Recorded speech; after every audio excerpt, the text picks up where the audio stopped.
Ten ten ten ten ten ten ten ten ten ten ten ten ten ten ten ten ten ten.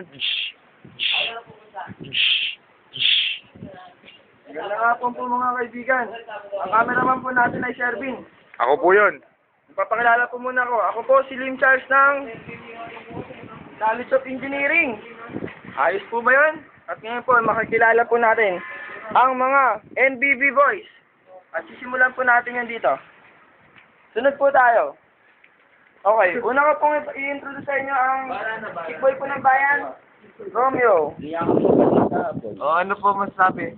Ano po tanong niyo? Huwag ka po manchuchuta. Okay, sunod po. Ito po ay kilalang kilala po dahil sa kanyang kapatid na magaling po mag-basketballista. Basketbolero. Ngayon po, ano pong pangalan nila? Lim Charles. Ako po yun. Ay, ikaw ba? Ano pangalan mo? Edward. Edward Espiritu? Espiritu ka ba? Hindi. Okay. Glock 9, ikaw ba yan? Ngayon po ay malalaman po natin ang isang nangungopia sa Polsai. Huling-huli po, hindi po siya gumagawa ng assignment. Anong pangalan mo? Fred. Fred ano? Kanlaw. Ano? Kanlaw. Kanluan? Ay, pasensya na po. Okay, at ngayon po ay ang macho dancer po ng NBB. Makikilala po natin. Clark, De Peralta. Siya po ang 232. Siya po ang number 1 mambabakla ng NBB. Sa Tatolan. Makikita po natin sila. po siya ay sigurado na ang kanyang limpak na salapi. Tumulong po muna dito. Claro, halika dito. Halika dito. Ano masasabi mo? Thank you sa pera nila. Okay. Okay, back to you, Charles.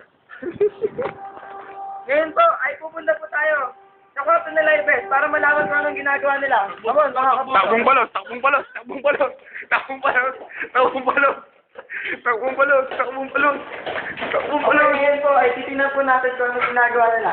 Pasok po tayo. Nanonood po sila ngayon ng Naruto. Huling-huli po, hindi po sila nag-aaral.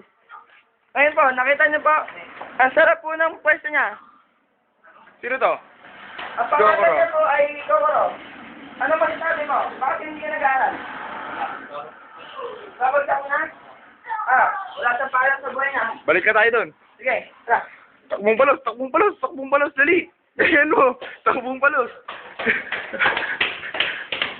Dali lang, baka madapa ako.